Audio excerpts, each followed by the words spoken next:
Hello, I'm Theresa Kulikowski-Gillespie. I'm a functional medicine physician assistant with Kestrel Wellness. And today I wanted to talk a bit about the vagal nerve. This is a big topic lately, I feel. There's a lot of new and exciting research around the vagal nerve and its importance in health and well-being. And so I'm going to create a series of videos with just little tidbits of information on this amazing nerve, why it's important, and how we can actually optimize its function. So the vagal nerve, vagus stands for wandering, like the wandering nerve. The reason it's called that is because it starts out at the base of the brainstem, and there's actually two of them. There's a right and a left, and they wander throughout. So they're very long nerves. They're kind of coming out close to up by the base of the skull here.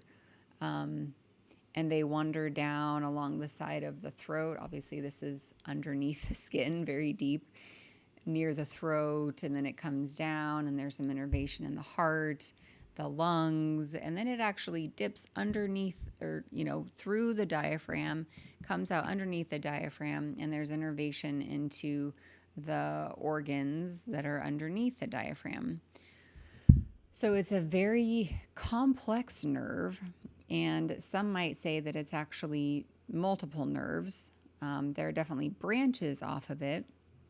And more recently, I guess over the last few decades, a researcher by the name of Stephen Porges has developed something called the polyvagal theory.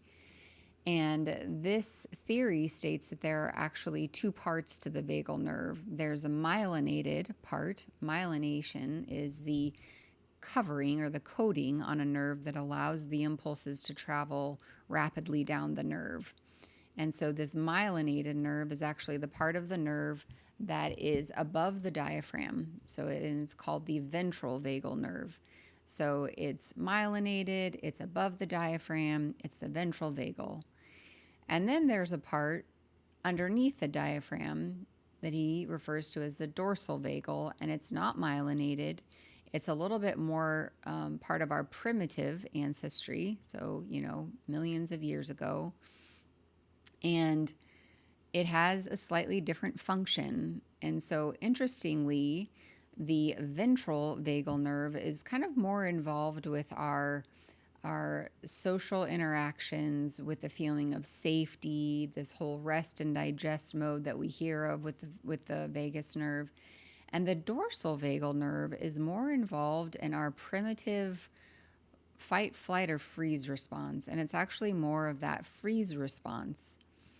And so I just wanted to give a little bit of an overview of this nerve, the anatomy of it, and this new theory that's come out about this amazing nerve we call the vagal nerve.